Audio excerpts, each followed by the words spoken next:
I don't. Okay, I think we should start. All right, whoever's late, just come in.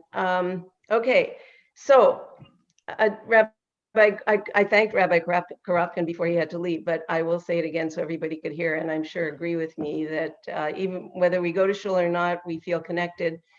And God forbid if we need, we're looked after. So many thanks, and many thanks to Elaine Genesaw for putting these things together.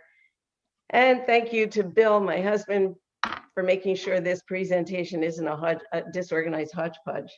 So let's start. Before I get, I just want to mention also, please feel free to ask questions or comments.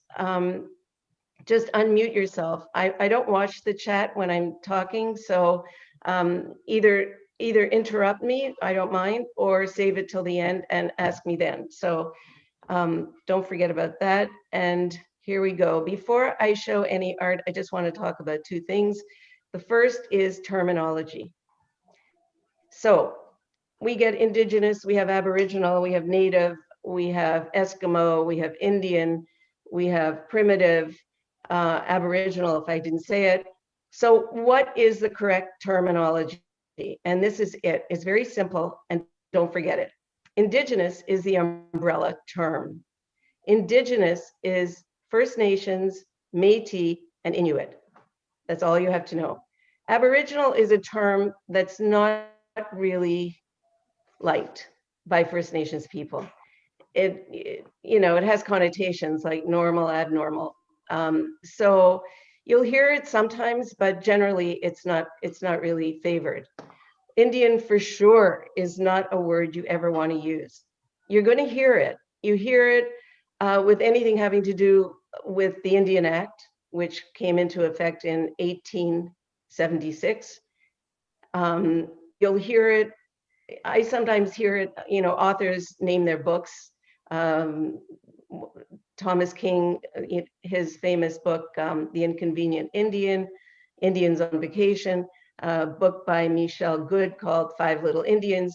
So these are First Nations people. And, usually when they title their book, tongue in cheek, but I recommend never to use that term, except if you're talking about a legal aspect that, of course, we still have to use, because legally, the Indian Act, even though it's been amended many times, the Indian Act is still in effect.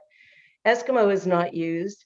You'll see it in books that were published in the 60s or 70s, Indian prints, rather Eskimo prints, etc.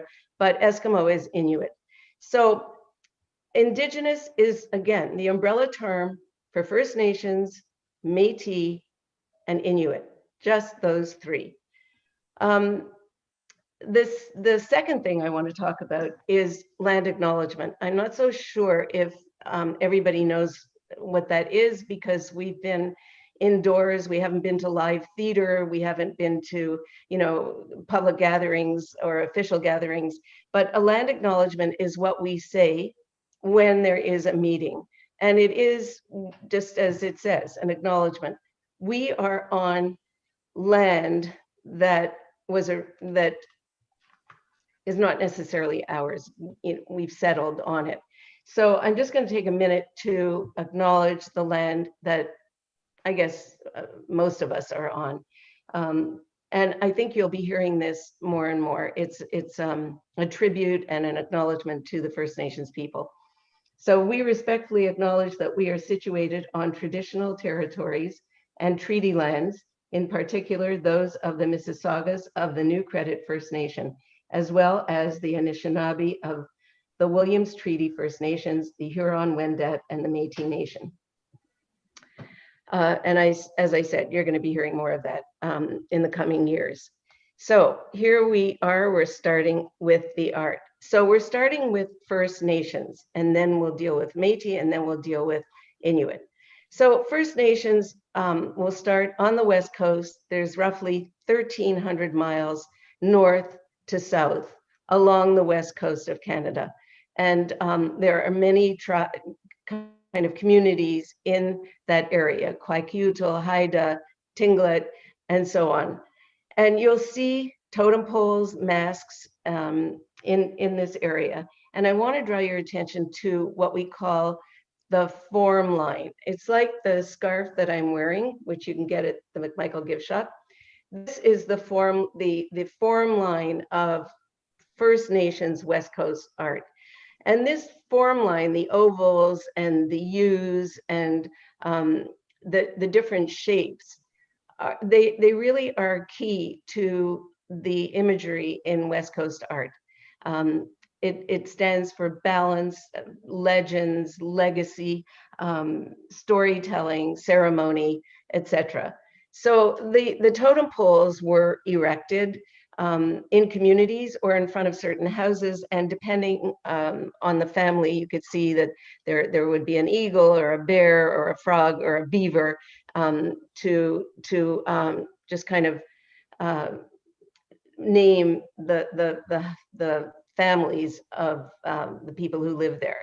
This is a West Coast mask. Again, we see the imagery and the form line that I was talking about.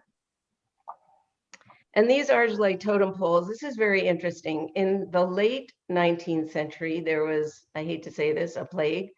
You know, the Europeans were coming into the First Nations areas to save their souls, and they ended up killing them with smallpox and tuberculosis, etc.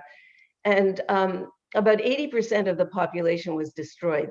They had no means of combating this introduction of these melodies. And it was Prime Minister John A. Macdonald who decided that whoever was left, the few people who were left, should just assimilate into Canada. And he created the Indian Act of 1876, which basically took all their rights away, aside, of course, from their dignity and pride and culture. And everything was out, their ceremonies, their traditions were all outlawed, were all banned. They couldn't have powwows, they couldn't have potlatch ceremonies, which were integral to their culture. And Charles Edenshaw was an artist, and he didn't want things to disappear. People were kind of descending, and I think everybody should mute so we don't get. Are you showing slides? You can't see the slides. No. Unless anybody has a question. No, we don't. We don't see the slides. We don't see the slides. Any of them? No, no. Bill. Uh-oh. That's not good. Okay. Thank you for telling me, and just give us a minute, okay? I think you're sharing the wrong screen. You're sharing your Outlook screen instead of your slideshow screen. Who's there? If you stop your share and then you share again, you can select which screen you're sharing. That's better. Oh, now we see. Okay. No, hold on. Share screen. There you go.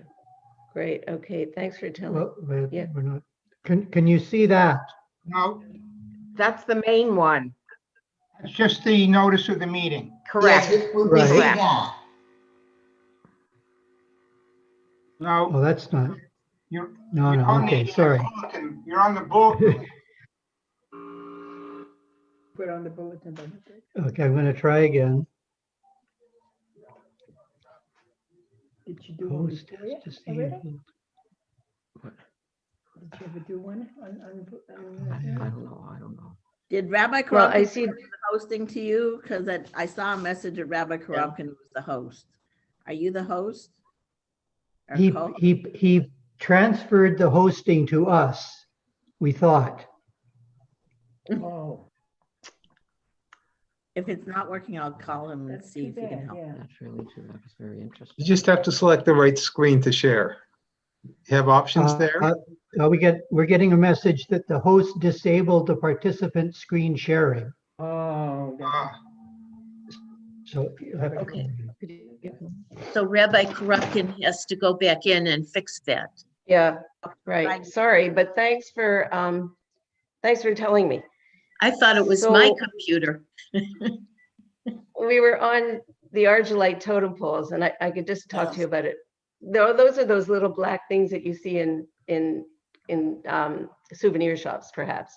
But they were started by Charles Edenshaw, who didn't want things taken. You know, people were descending and taking totem poles and taking all their stuff that they use for ceremony. So he deliberately carved these argillite totem poles to sell to people who wanted souvenirs. And we'll get back to you in a minute here. Yes.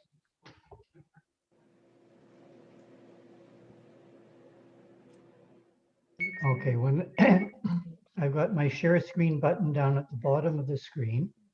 And when I click on it, it says host disabled participant screen sharing.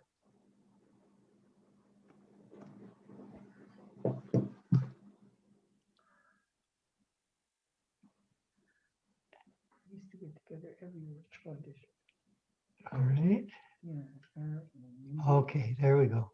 Bringing food for somebody or order somebody's house with wine. We'd have wine. Hey. People Yes. see that Okay, screen. there it is. Yeah, we see it. Okay, There we see okay, it. thank you, Raph. Sorry. I'm just going to go back. Okay. All right, bye-bye. This is the totem pole I was talking about and the form line. And I showed you my scarf and the ovals and the U's. You need to position it in the middle of the screen. Okay. Ooh, this is great when it works. And this, why isn't it? There we go. That's a mask. And those are the totem poles. Got to bring them up. Yeah. Can you see the mask? Yeah. See them up? Yeah. Yes. Okay. Okay, see, use the roller. Okay. Okay. How many? Okay, now those are the argillite totem poles.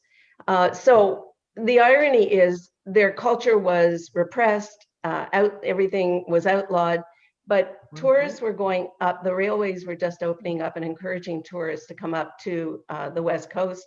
And of course, when tourists go somewhere, they want to come back with a souvenir. And he created these argillite totem poles for that purpose, and they've continued, obviously. So we see again the form line and is there another question? No, somebody didn't mute. Okay. All right. So that's the West Coast, and it's very discernible. And when you see it, as I said on my scarf, you'll know it. All right. So now we get to this painting by Paul Laurence Yuxwell Upton. He is a contemporary artist. He was born in 1957, and this is a very beautiful painting, but he normally is searingly political. He is against colonialism. He's against resource extraction. He's against land theft. He's against the clear cutting. He is Salish, and he's based in Vancouver. But this painting is just, you know, very different from what he usually does. It's just beautiful.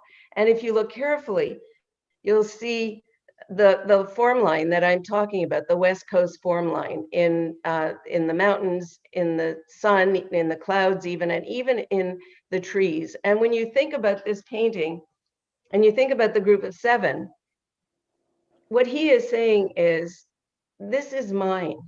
This is my land. And you know, the group of seven was really saying something else, weren't they? You know, think of A.Y. Jackson's or any of the paintings by the group of seven. There's no mention of First Nations people. There's very rarely a mention of any people. So, you know, this is what we're dealing with. And what we're going to see in contemporary First Nations art and contemporary Inuit art and contemporary Metis art is this pushback. They're going to talk a lot about appropriation. They're going to talk a lot about the scars of residential schools, etc. So this painting is called Northwest Coast Climate Change. It was done in 2019 and is really quite beautiful. Are you getting a clear picture? Yes, Yeah. that looks pretty cool. Okay. So that's the West Coast. We saw the totem poles, we saw the masks, and we saw the Argillite totem poles, and then this contemporary artist, Paul Lawrence Yaxwell Upton. Now we go, quite a bit east, and north of Ontario, northern Ontario, northern Manitoba, we have what's called the Woodland School. Now the Woodland School, they didn't visually express their culture as the West Coast did. Their feeling was, just keep it inside. There were petroglyphs on the rocks, and their culture was kept within the community. But Norval Morrison, and I'm sure everybody's heard about him, he changed all that. He was an artist, and he started to visually express the culture. He was a survivor of residential schools. And you'll notice that the term is always survival. It's a survivor of the residential schools. The thinking is that you survived it. It was horrendous in every way, and we'll talk more about that. But you didn't graduate. You didn't, you survived. And he escaped the residential schools, and he lived with his grandparents, which was quite common. And his grandfather was a fourth generation shaman and taught him the traditions and the ceremonies and his culture. And he started upon, you don't advertise the culture. But his work was noticed, and interestingly, it was noticed by a Joseph Epstein and his wife Esther. They were doctors living in the mining community where Norval Morrison was living, and they noticed his art. They were quite art savvy, and put him in touch with Jack Pollock, who was running a major, very important contemporary art gallery in Toronto. And they put an exhibition on of his work in the 60s, and it was a tremendous success. He sold everything and ended up, just becoming Canada's a big hero in Canadian art history. So he started what's called the Woodland School, and other artists started to also visually express their culture. So Norval Morrison was born in roughly 1930. He died, my poor husband, oh yes, in 2007. And he did suffer tremendous addiction, and he attributed that to life in the residential schools. Life at the end wasn't very pretty for him. He had Parkinson's and addiction, but he did extremely well, as we all know. And as a caveat, be careful. If you ever see anything for sale by Norval Morrison, you should check it out, because there were tremendous fakes done towards the end of his life. So this is quite different from the West Coast. We don't see any of the form line. We don't see what we saw in the West Coast First Nations art. We see here these circles, which are usually bisected. They're the good and evil, day and night, the two opposing things. And notice how everything is connected in this painting. The thunder man changing it into Thunderbird. There is this feeling, there is this belief that of transformation. It's a belief in Inuit art also, where the shaman can transform from an animal to the shaman and vice versa. But we see in this painting, the birds, the sun, the fish, everything is connected, everything is interdependent, nothing exists on its own. There's this tremendous living together and nourishing each other. We also see what we call this X-ray, kind of X-ray vision, but we'll see it better in some other paintings, where we get the inside of the animal or the inside of the person. And this is quite typical of Norval Morrison. We see his eye, the profile, and that almond-shaped eye, and those lines, the not power lines, but energy lines, touching each other and communicating with each other. And his typical colors, unmixed, primary colors usually, surrounded by black. Again, feel free to ask questions, unmute yourself if you have a comment or a question. Mhm. Question. What is the difference then? Yes. What is the difference then between the form lines in the West Coast and those black frames around all Morrison's items? Well, that's a good question. The black around his colors is kind of his style, but it's not a form line. It's, the form lines are those hues, and those different shapes that kind of blend into each other. So his is a black line, outlining, you're right, but it's not the form line that we're talking about, which represents, their culture and language and storytelling and what it represents. You could see the beaver in it, you could see the bear in it, you could see, the different imagery related to the Northwest Coast culture. So Norval Morrison did a lot of political paintings too. And this is an example.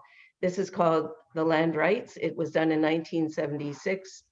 And we see on the left, the community. We see the elders, the elders are the ones looking back. We see the younger people, we see the babies. And it's that generation that's really going to puncture this barrier with the white people who are, taking the land, who are extracting the resources, who are repressing the culture, etc. And this X-ray vision that I was talking about, notice how rich it is on the left. We see the inside of the person, and there's a lot of life. There's a lot of life force in it. And on the right, the white dignitaries, so to speak, are pretty heartless. They're pretty vapid inside, and they're looking with such dismay, what's your problem? So, Norval Morrison did hundreds and hundreds and hundreds of paintings, and some of them had to do with the politics, and some of them, of course, were just a reflection of his culture. We'll see examples of Missy Pishu, the water spirit, and notice on the right, his signature, that thing that goes down vertically. It means Copper Thunderbird. His name was changed when he was about 18 years old. He was very ill. There were ceremonies, and he survived and called himself Copper Thunderbird from then on, and signed all his paintings forever that way. Okay. I like this painting because while his grandfather was a shaman, his grandmother was a converted Catholic, and he kind of had this duality. And sometimes they were opposing. Obviously, he had to come to terms with this, but sometimes it wasn't. And this is his wife and child, his wife and daughter. It was done in 1975. And again, the profile, the almond-shaped eyes, the dark colors, and the full regalia. And of course, you see his signature on the left. So in that woodland school, there were other artists. He started it, and the Kakagamic brothers, Benjamin Chichi, Carl Ray, these were all other artists who, in the woodland area, in the woodland school, began to express their culture visually. And this is a work by Daphne. Can't hear. You can't hear me? Now I can't. Your voice is back. Sorry. This is a work by Daphne Ojig. Daphne Ojig was born in 1919. She died recently in 2016. She was of mixed heritage. Her father was Odawa, and her mother was British. I think her father fought in the First World War and married this woman. And Daphne Ojig was extremely important. She started what's called the Native Group of Seven. And they chose the number 7 for obvious reasons. It worked for the original group of 7. And you do it when you want to make a breakthrough. And if you do it alone, you wouldn't be as successful. So the original group of 7, Lauren Harris, A.Y. Jackson, J.H. McDonald, all the people we know, there were 10 actually by the time it was through. But they formed a group because they too were breaking barriers and they were successful. So Daphne Ojig formed a group of 7, and this was to break through and have access to the mainstream art world. They were considered souvenirs. They weren't treated as artists, and they had no access to the public galleries and the mainstream private galleries. And she fought it and she was successful. And she created a huge body of work. I chose this because it's called Spirit of Jerusalem, and it was done in 1976. She actually did a series for LL. And she was extremely influenced by Picasso. We could see that in this work, and we could see images of Jerusalem, of Israel, but it was very much First Nations and very much Daphne Ojig. And this artist, Alex Janvier, he was born in 1935. He is still alive.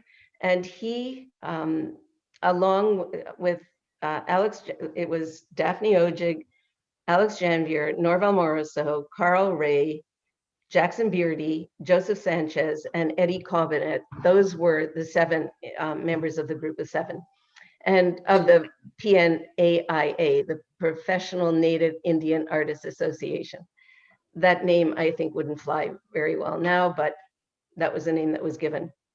So Alex Janvier, and we talked about Norval Morrison's signature, and for years, Alex Janvier signed his paintings with the number 287. That was the number that was given to him by the government when the government decided to number everybody. And for years, he signed his paintings with that number, just to kind of remind everybody about the indignities and the repression that he had to go through. And in fact, he did also go to residential school. He talked very openly about all the injustices that he suffered. He had to have a pass. He did go to art school, to the University of Alberta, and he had to have a pass so that when he was taking the bus in town, he had to show proof of why he wasn't on the reserve. He has done extremely well. He's married, he's got 4 very successful children. And at some point he did stop signing his paintings 287.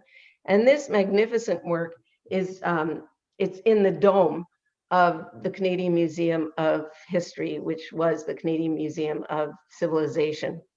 And it's 4,500 square feet. He, with the help of his son, completed it in 1 year. We see these 4 quadrants, and the number 4 comes up quite often. The 4 seasons, the 4 ages in life, the 4 elements, the heart, the spirit, the body, and the heart, the spirit, the body, the mind, I guess. Correct me if I'm wrong. So we have this 4 quadrant, and we see the yellow up at the top, the northern one. It's First Nations in harmony, living, on the land until, of course, Columbus came in 1492 and changed everything. The blue, we see the weakness of the First Nations people starting to give in, starting to be overwhelmed by the settlers, by colonization, etc. The red, a revival. And that's what we're experiencing now. There is a revival, a reclamation, and we see it in the news. But let me just get to the white. The white represents healing. So this is a magnificent work. It's called Morning Star, and it was completed in 1993. And as I mentioned before, some of the themes running through contemporary First Nations art is this reclamation, this idea of survival, even though there was an attempt by the Indian Act to, and it was deliberate, it was said to get the Indian out of the Indians. It was an attempt to kill the Indianness and just have everybody assimilate. And here they are to say that in spite of all the repression, in spite of all the laws, in spite of the failed treaties, in spite of the failed promises, they have survived. And of course, the biggest black eye that Canada is experiencing and probably will never overcome is the residential schools. And this was, the thought was, take the children away from their families, imagine the horror, rip them, not just take them nicely, rip them from their families, put them into these residential schools. And it wasn't a loving environment where they were going to teach them English and math. It was a brutal, abusive environment where they were punished physically if they spoke their own language. They couldn't even speak to their siblings. They had their hair shorn. It was nothing less than a totally abusive situation. Now the last residential school Very quick question, was Miriam. closed in, yeah. Yes. Can you just Thank you. explain the difference between the residential schools, what I think has been discussed in the media, and there's lots of studies about it and recommendations. What about the 60s scoop? Could you just mention the difference, please?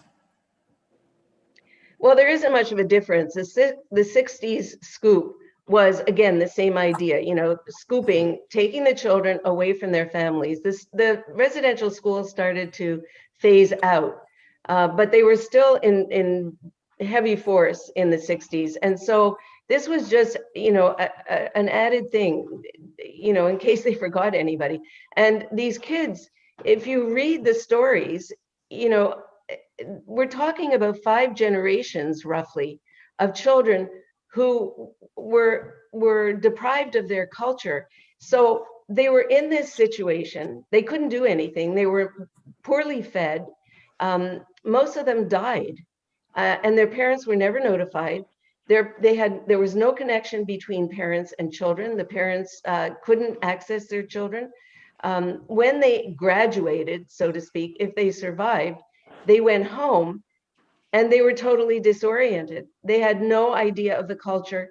They had no idea of family structure, of parental love.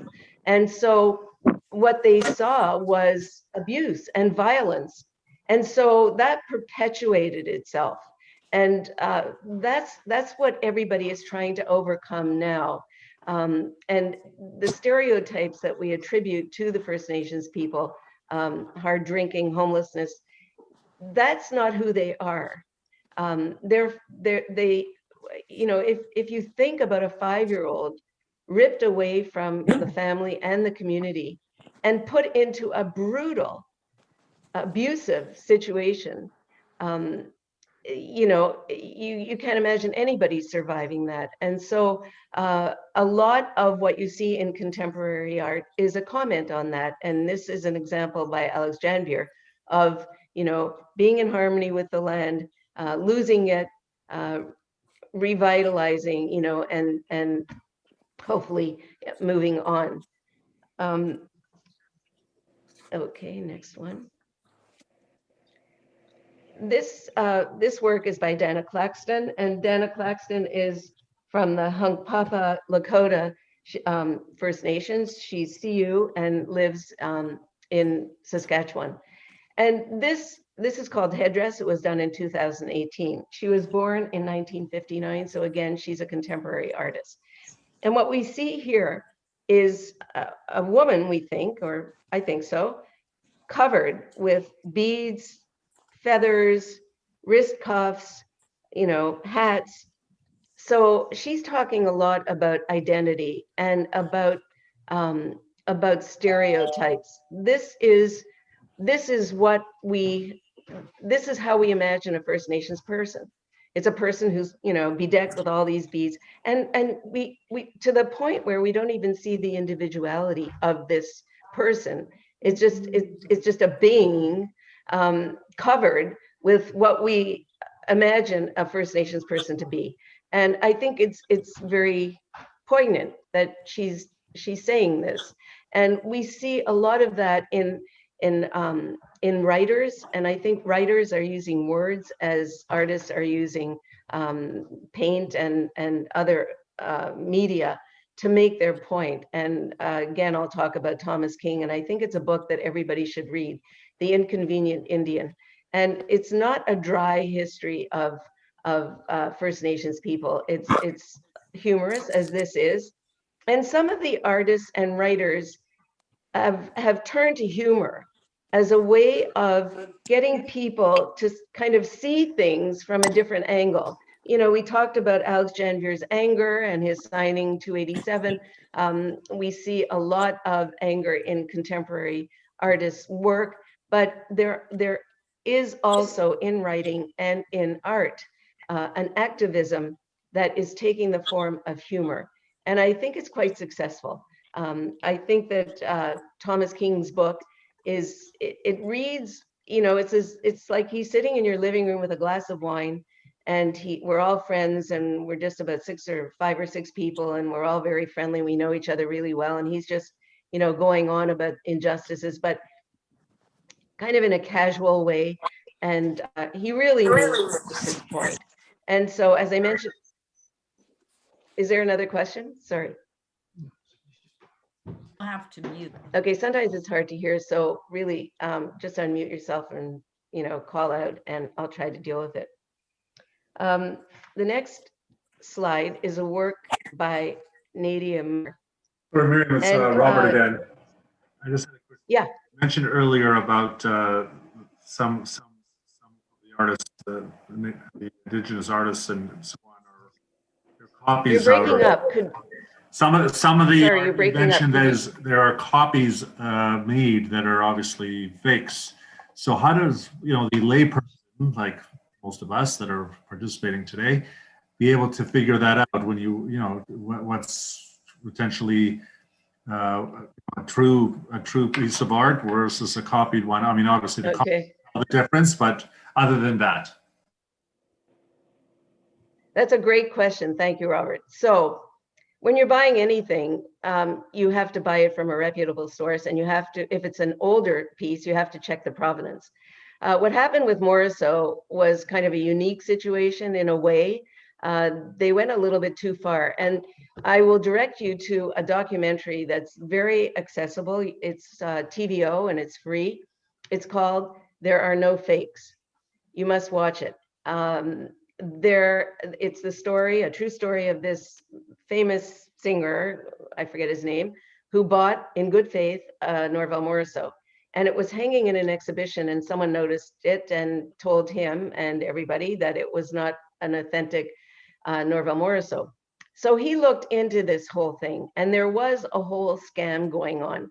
And if you're talented and you're a woodland member, you could fake that the primary colors and do it in black. And some Norval Morrisons are, you could look at them and in a minute it's a fake. Some are, of course, a little bit better. And so my advice to you is, first of all, if someone offers you a Norval Morrison, really give it a second thought. The other thing is just to make sure that you have proper provenance. But I encourage you and everybody else to watch this incredible documentary. And he knew what was going on at the end of his life, but he was the kind of guy who, someone's doing well on it, that's fine. And it wasn't hard to, copy his signature. So that goes for Norval Morrison. Now, not every artist has attained the kind of, notoriety that would lend itself to wanting to copy. But of course, they're if not copies, they're derivative works, and you have to kind of be familiar with art in general to know what is derivative and what is very original.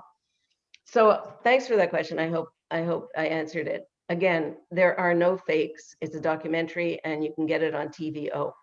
Thank you very much. So Nadia Meyer was born in 1974. She again is a very contemporary artist. This is called the Scar Project. She did a painting, a sculpture of a wampum belt that was picked up by Kate Taylor in December. Kate Taylor is the art critic for the Globe and Mail. And at the end of December, she had a list of 10 art pieces that were most meaningful to her. And a work, this wampum belt by Nadia Meyer was featured. And you could see it if you go to the McMichael Early Days tour.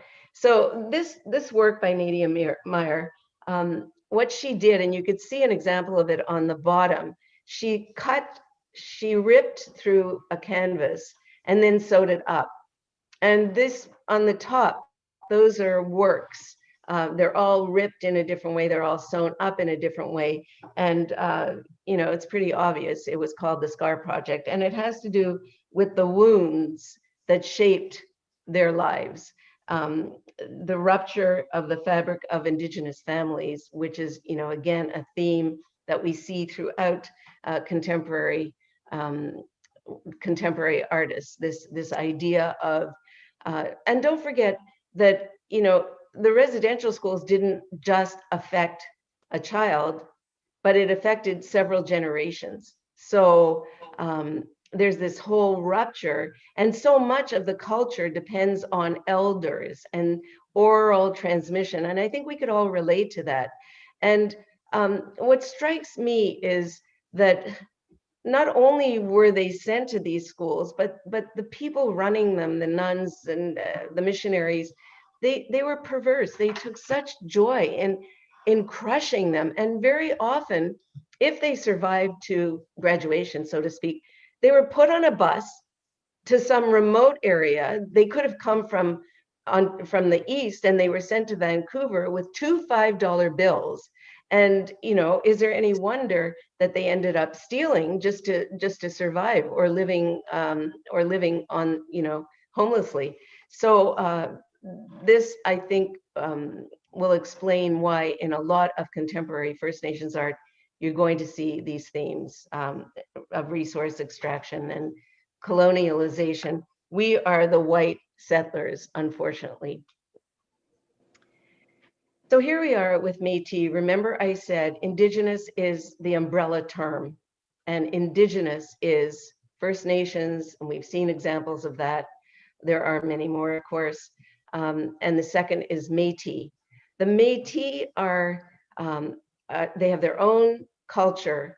They were well, not originally they were their own culture, but they're a mix of the trappers and the people who came in for the fur trade and mixed with the First Nations women. And they have their own culture. They're not just a mix, so that, you know, any mix is Métis. No, Métis is a culture in and of itself. And it is one of the 3 branches of Indigenous culture: First Nations, Métis, and Inuit. So this is a wonderful work by Christy Belcourt. Christy Belcourt was born in 1966. She's very contemporary. There's a current exhibition of her work at the McMichael Gallery. I urge everybody to join in, to register for it. It's free, and it's the last stop in a kind of a traveling exhibition. So it's going to be, it was extended because of the COVID situation, but it's a wonderful exhibition. And Christy Belcourt, her work, and you'll see this and the next one, are nothing short of beautiful, but she is not just a painter of beautiful paintings. She's an activist, a very powerful activist. And she, along with Isaac Murdoch, run what's called the Onaman Collective. And this is a collective, and I think we could relate to the importance of it. It's a collective that targets youth and the community, bringing them back to the language, to the culture, land-based activities such as fishing and hunting, teaching self-governance and ceremony. That's, you know, that's a big thing that she is trying to connect youth to and the community. And in this Onaman collective rather, they make these silkscreen banners that we see in protests. No pipeline, you know, and all the protests that they're involved in. So she, as I mentioned, doesn't just make pretty paintings. She's very out there. She considers the word reconciliation, you know, the TRC, the truth and reconciliation. She thinks of it just as a branding. She doesn't think anything has been done. First Nations are still repressed. They're underfunded. They're marginalized, you know, etc. And again, she's fighting pollution, resource extraction, and just, you know, this disrespect for the land and disrespect for the water. Water is life.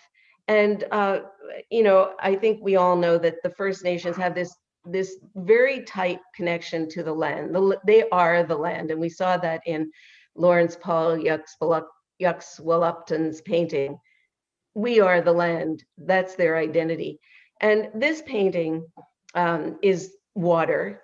We are water. Water is life. And if you look at, I'm afraid to touch my cursor because it's so sensitive, but if you look through this, you see all kinds of life in the water. The water is pure. This central figure is actually a person. She passed away, but her name was Josephine Mandeman. And she started what's called the Water Walk movement. And she actually walked over 10,000 miles around the Great Lakes just to pay tribute to the water and to honor the water. And of course, this is a comment on trying to keep the water pure, trying to keep the water clean.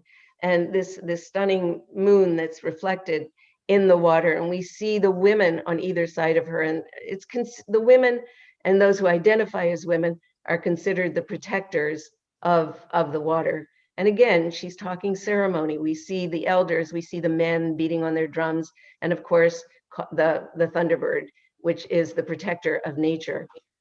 But this water walk movement has continued, and her great niece, Autumn Peltier, was featured at TIFF. She did a documentary on the water walk movement. And we see a lot of these very young teenagers even who are activists and who are promoting pure water and a return to the balance of the ecosystem. And I have to comment at this point on the BWA, the boil water advisories, that maybe, you know, the numbers differ all the time, but something like 40 to 60 to 80 communities are under a boiling water alert, where they either cannot drink the water, and sometimes they can't even use the water for bathing or for cooking.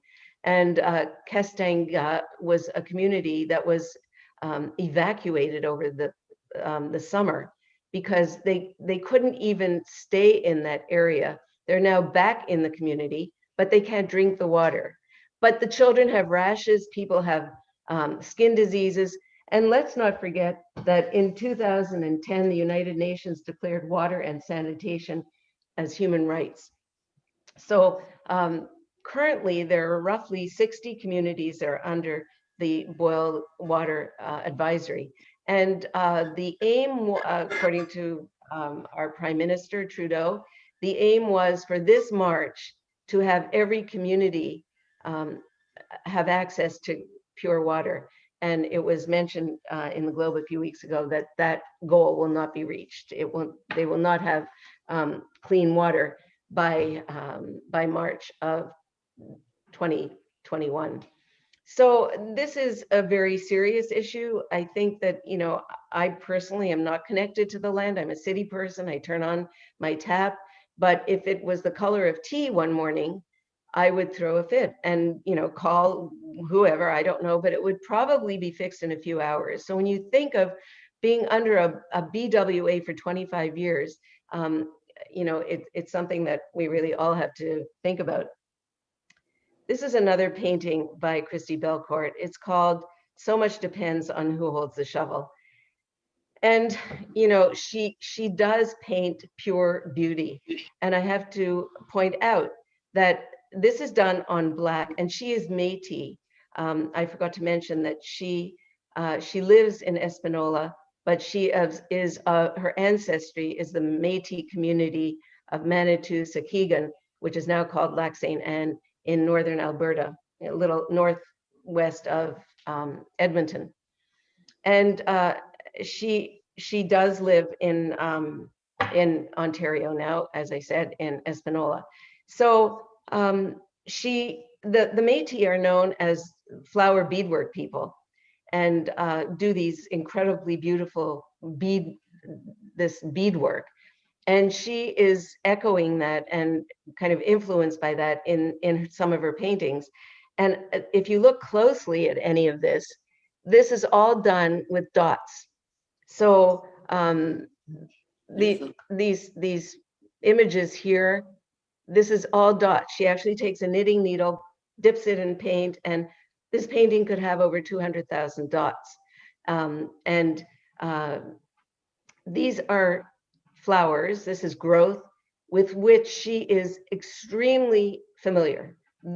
She has even written a book on the medicinal value of herbs and flowers. And of course, she names all these. And in her paintings, you'll see a lot of attention paid to the roots. You can't always see the roots, but they are there nourishing everything, just as our ancestors are nourishing the succeeding generations. And she has this kind of symmetry. You know, you'll notice that this is on both sides and this is on, you know, it's pretty well symmetrical. But then she kind of throws in the odd thing. You might see a bumblebee somewhere in some of her paintings, and she kind of throws off this perfect symmetry, which adds, of course, to the rhythm of her paintings. Her work is mesmerizing. It's just stunning.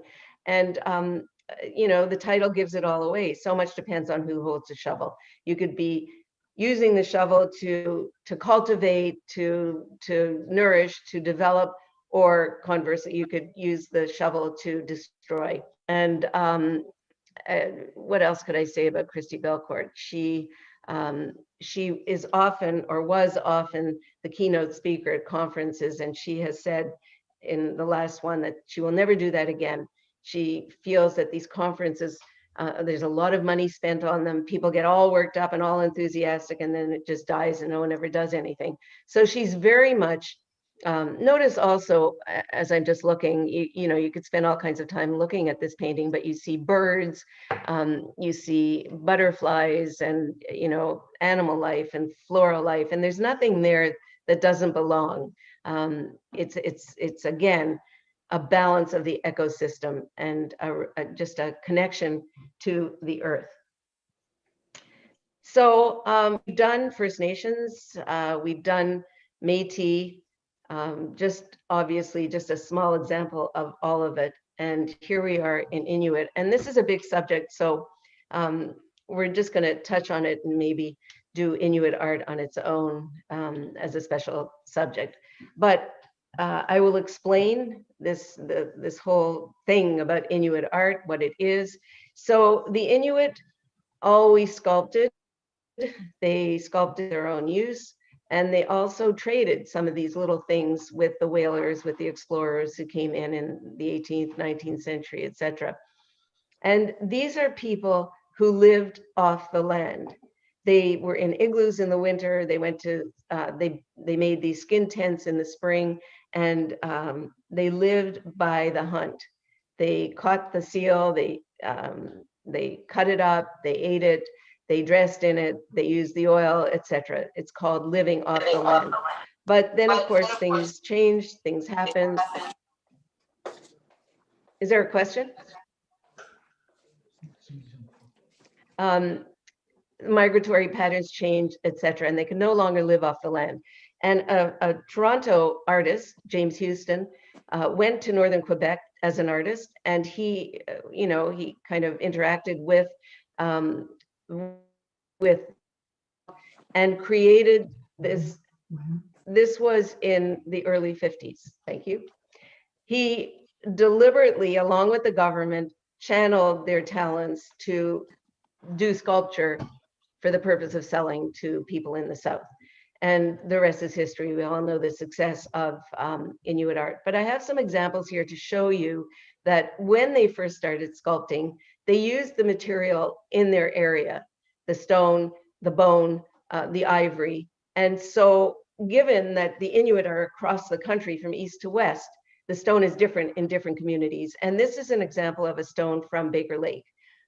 This is Matthew Akia, and he was born in 1940. He died in 2010.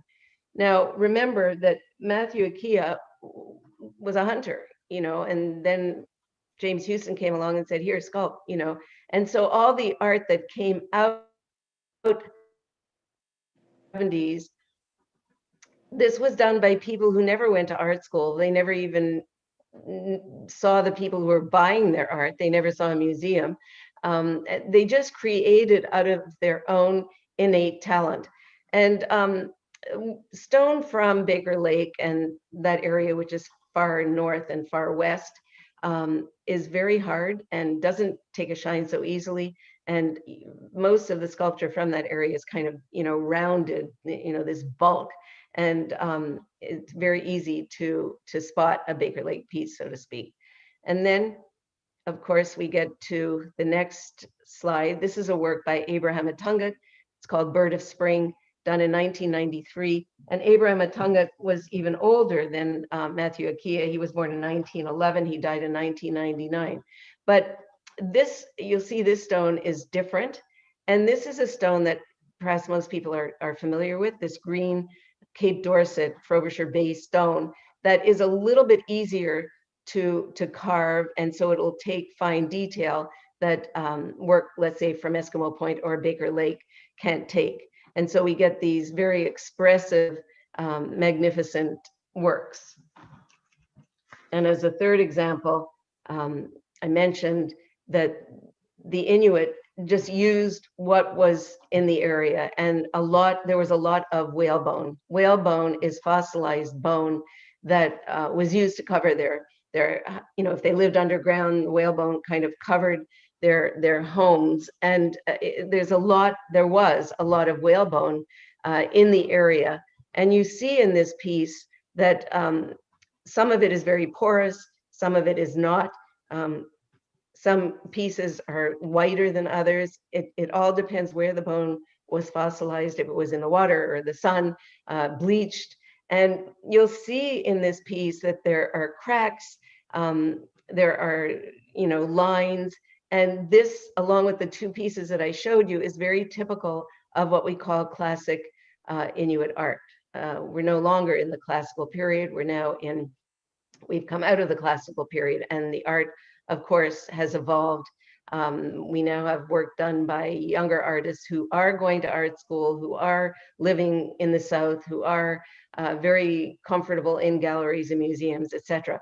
But this piece of whalebone is a perfect example of, the Inuit taking a stone or a rock or a piece of ivory or a piece of whalebone and kind of bringing out what they feel is naturally in that. And I think that he saw this, the hunter just kind of doing this signal. I killed a seal or whatever. That's a little seal at the bottom of his feet. And so that is a really brief description of the sculpture, Inuit sculpture. And now we're talking about prints. So this same James Houston, he got this going in the mid-50s, and the first exhibition, I believe, was in the Guild of Crafts in Montreal. And then, it kind of went from there, and it's government controlled. And as I mentioned, it does really well. There was a piece recently at auction by Joe Tellerunulari. He did what was called migration boats, and it just sold at auction for $340,000. So Inuit art has done really well. So at the end of the 50s, he was in Cape Dorset, farther north, farther west. He was smoking. He had 2 packages of cigarettes, and one of the elders, Shawituk, said, that must have been very difficult to have 2 packages of cigarettes exactly the same. And he realized they didn't understand the concept of multiple images. So he introduced printmaking. He went to Japan. It's all very sophisticated. It's not slapdash, but he devised a system where he encouraged the Inuit to do a drawing and bring that drawing to the co-op, get paid for it. And then this drawing would be made into a print by another person. So very often you'll see this perhaps on the right at the bottom. In Inuktitut, there's the name of the artist and the name of the printmaker, and the little insignia for whichever area it comes from. This is an arrow. It comes from Baker Lake, and the Cape Dorset ones have a little hut, a little igloo, kind of a little red igloo. But the point is, he started this print market, and it started in 1959. And since then, every single year, there's an issue that comes out of Baker Lake or Cape Dorset or Pavungnatuk or Pangnirtung or Holman Island. There's a catalog that comes with it, all the images that are going to be in that year. And it kind of goes like stamps, there are collectors who collect these works. And I chose this because it's an example of this naivete of the Inuit. You'll see that we have a bird's eye view, the men in the kayaks. We have a side view of, they're chasing the caribou. We have another view of these tents on the left. And so, often in the prints that came out in the 60s and 70s, they didn't have the sense of orientation that we're used to. We're used to an up and a down and a north and a south. And to the Inuit, that was kind of meaningless. Of course, things are different now, but they would go out. It would be white snow, white sky. They didn't care where north-south was. They just really cared where the animals were, where the wind was, and they were very, very, very attuned to the environment, but not in the orientation that we're used to, north and south, etc. So, of course, their prints and drawings were just that, without attention necessarily paid to these. And now we go into the contemporary artists. The drawings were made for the purpose of becoming prints, and that's no longer the case. Drawings are made for the purpose of drawings. They could be large, and they're done as expressions of the Inuit artist. This is a work by Annie Putugu, who was born in 1969, and she unfortunately succumbed to addiction and was found in the Ottawa River in 2016, just fairly recently. She had achieved tremendous success. She's the granddaughter of Pitsiolak Ashuna, who was one of the first major printmakers from Cape Dorset, and her mother was an Apache Putugu. So, she's the third generation, and what we're seeing now often is even the fourth generation of Inuit artists doing drawings and work. But notice this work. It's called Playing Super Nintendo. She is very taken with the prefab homes that the government has put up. They're all the same. She often, always, I think, has a clock in some form in her paintings. She'll have a light switch, as you see. She'll have, where you plug in the wall, a lamp. She'll have a portable phone, keys hanging, all these things that are totally foreign to Inuit culture, but the kinds of things that you have to become accustomed to and adapted to. And this TV is larger than anything else in the room. It's taking up all this space. And the kids, of course, instead of being outside where they would normally be, are completely engrossed in these video games. And she goes on to do this a lot, and rarely will you see anything Inuit in her drawings. And she'll also talk about unpleasant things such as family abuse, etc., alcoholism. And this next slide, again, by Annie Pudagu, and I just noticed that I've gone over, but we wasted so much time getting organized. So I hope you don't mind, but if you have to leave, I will understand. This is called Bringing Home Food. And again, it's, it's the two identities. There's a lamp, a fixture, we see the light switch, the TV, which is always on, we see a box of red rose tea.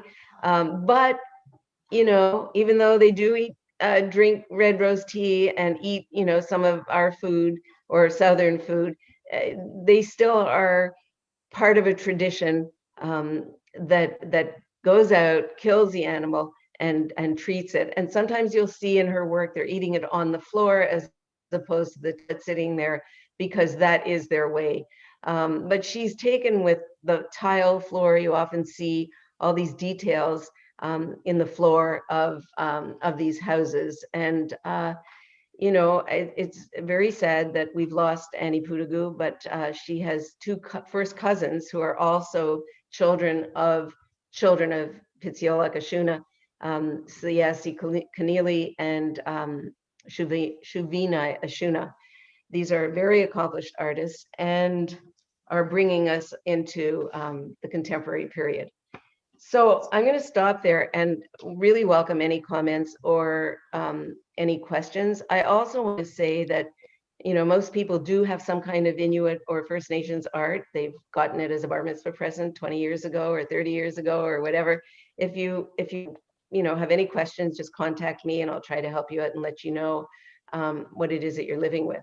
So thank you again for your patience in our technical difficulties, and I hope you've gotten a lot out of this. And please feel free to just unmute and comment or question. I'll try to answer. I have a question. Thank you very much. Hi there. Hi, Miriam. I have a question. In connection with the Inuit sculpture, the mother, baby, and fish, I noticed, of course, the mother and the fish, but was the baby on the mother's back? Yes, that's a good question. They wear what's called an amautuk, and it has this huge hood where the baby sits, and that's how they walked around. And it's very big, so that when they want to feed the baby, they don't have to take the baby out into the cold. They just kind of bring it around. We can't turn this sculpture. No, that's how you would see it. Yeah, these are works that should be seen from every angle. So yes, there is a baby, and that's the mother. Any other questions? Yes, can you talk about the significance of Emily Carr, her relationship to Indigenous art, and the general idea of cultural appropriation? Thanks, that's a great question. So Emily Carr was on the West Coast. She was kind of isolated, and she was very taken with the First Nations people, their way of life, and she did a lot of work recording the First Nations villages and the totem poles, etc. And it was really of no interest to anyone, and she was isolated, totally ignored, unappreciated, unacknowledged. And she actually stopped painting for about 15 years. She had to earn money. And her work was noticed by an anthropologist. Of course, the name escapes me, but it'll hit me as soon as I stop this talk. Who noticed her work and the importance of her work, and he put her in contact with the director of the National Gallery, and he invited her to an exhibition in 1920 of West Coast art. And so she came to this exhibition, and that's where she met Lauren Harris and A.Y. Jackson and the Group of Seven. And that's where she really got reignited, because they were saying the same thing. She was painting her land. She was doing it in a style that people were not familiar with, they were not comfortable with, just as the Group of Seven was doing.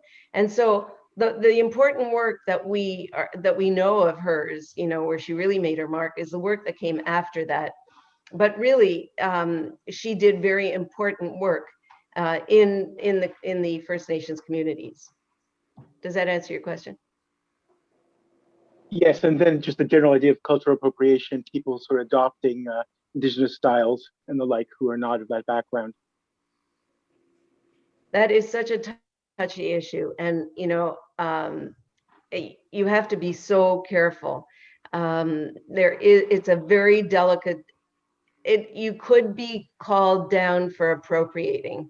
I think, there's a fine line. If you were to go downtown with a fur or a button blanket or, earrings, First Nations earrings, you might get criticized. Then again, you might get applauded. So, I think we're at a point now where First Nation is so struggling to reclaim and have their resurgence that, it's an individual thing. What is appropriation, and what isn't? But I could tell you it's very serious.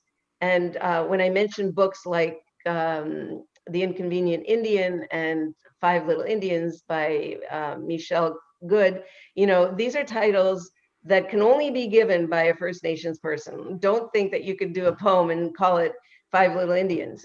It wouldn't work. That would be total appropriation. So there's we're dealing with anger, and we're in the midst of it, where they've made tremendous inroads, maybe the start of the white paper that ended up being a failure, but that kind of gave First Nations people this idea of being together and kind of fighting. And the apology in 2008 by Prime Minister Stephen Harper, where he stood up and publicly apologized. This has given them kind of a bit of momentum, but it doesn't, it doesn't negate all the work that they have to do, because they still are very seriously marginalized and very seriously underfunded. And if you look into the education of First Nations children as opposed to the education of Southern children, there's a vast difference. So, appropriation, be careful. Thank you. Any other questions? Talking about artists, can I ask about Benjamin Chichi? And he has a minimalist style, and how does that advance his goals as an artist or as a native artist? Well, Benjamin Chichi is part of the Woodland School, and yes, he did have his unique style, and very delicate. And but the point is, I don't think he would have continued to visually express himself if not for the Woodland School movement that Norval Morrison started. So Benjamin Chichi is definitely part of the Woodland School movement, but he's not part of the PNIAI, the Native Group of Seven. So Joyce Kakagamak, the Kakagamak brothers, and in fact, Norval Morrison was married to one of their sisters. So all these artists formed the Woodland School, but they had their individual style. Carl Ray, very much individual style. Does that answer your question? If I may add, Roy Thomas as well. Roy Thomas is a big, go ahead. I don't think he's part of the Woodland School. He's a West Coast artist. No, he was from the Northern Ontario. He was one of Morrison's biggest students. And Morrison was introducing to, coming from the north, I remember Morrison was introducing to the natives that, especially Northern Ontario, like you said, they kept to themselves and their colors showed it. They had very muted colors, and Morrison encouraged the use of color in the new wave of native painting. And Roy Thomas was one of his students, biggest students. He became quite a famous artist. I have one of his paintings. Right. I had in mind Roy Thompson. So yes, thank you. So you see that he started this opening up of visually expressing the culture, which was very important. And of course it continues. Norval Morrison was Ojibwe and Anishinaabe First Nations. I think Roy Thomas was as well, Ojibwe from up north. Yeah. Right, Anishinaabe. Any other comments? Can I ask a question, Miriam, about You cut out, can't hear You you. broke up. I don't hear you. What we often hear before, let's say, a graduation or any other public event, territory acknowledgements.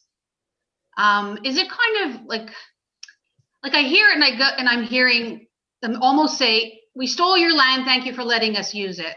Like, does it sit well with the Indigenous people? Is it like, okay, at least that's something, or is it like, well, if you're acknowledging you took it, I don't know. Does it sit right?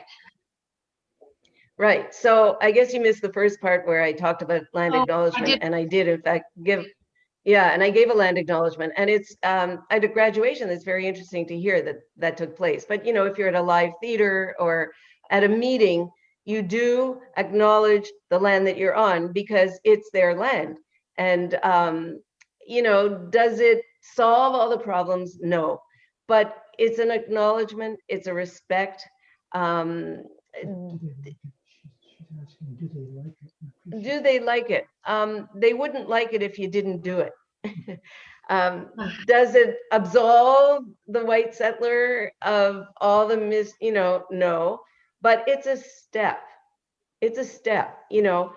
Not all the damage could be erased. And of course, you know, Harper's apology was very effective and very important. Did it, you know, just let them sigh a sigh of relief and say, oh, now everything's great? They've got all this work to do, these damaged families, these ruptured families, these kids who are, you know, just not getting on yet. But I have to tell you that some of the most brilliant writers, the most brilliant artists and lawyers, etc., these, you know, if you go, just look for The Eighth Fire by, this is by Webb, Kinew. It's a series that you could access very easily.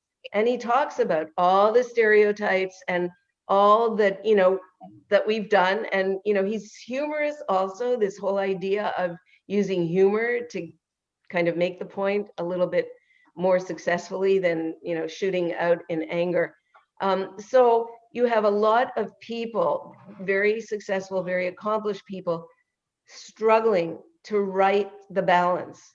And where it's going to go, you know, I don't know, but they're not going to let up. So I think land acknowledgement is very serious and very important. Whether it solves the whole problem or not is something else, but we certainly have to at least acknowledge that the land we're sitting on, you know, belonged. We're the settlers. We're the white settlers. We colonized. We robbed them of their culture, and you know, and it's a really serious problem because the First Nations people have a completely different worldview.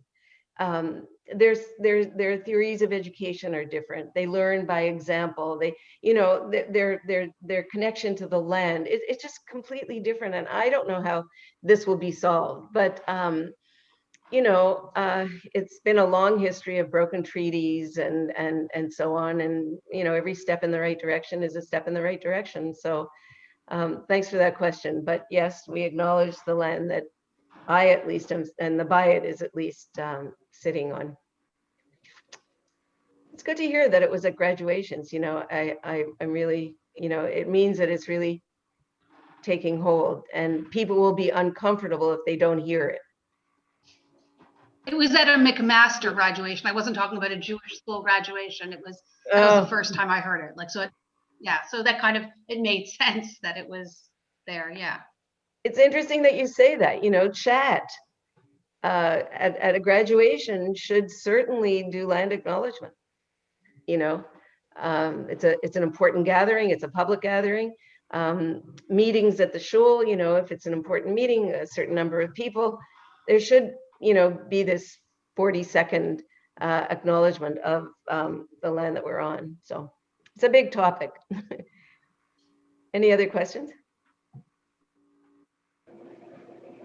So that's one of the reasons why it's kind of important to be familiar with Indigenous art, you know, just to kind of, because they're the ones, you know, what we read in the media, what we hear in the media is not necessarily what they want projected. And so it's in the writings, it's in the art that their points are being made. And so that's why it's kind of important, even though it's a shul talk, to talk about First Nations and Metis and Inuit.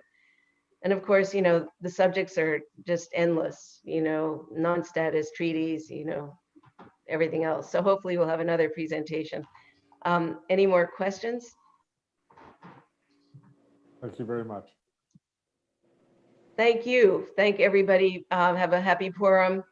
you. Stay well, stay healthy. Thank you very much. Again, thank you to everybody at the Bayit who makes everything happen and makes us feel connected and has these wonderful programs and takes care of us. So all the best and thanks for joining on this gorgeous sunny day. I hope to see you again. Thank you. Thank you. Thank you. Wonderful presentation. Thank you. Thank you. Fabulous presentation. Thanks so much. Thank you.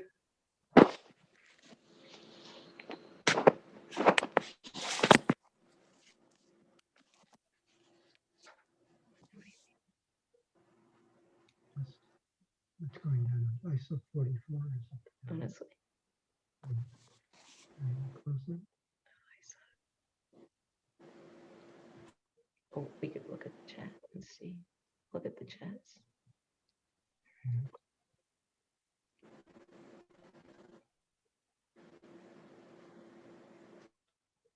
Okay.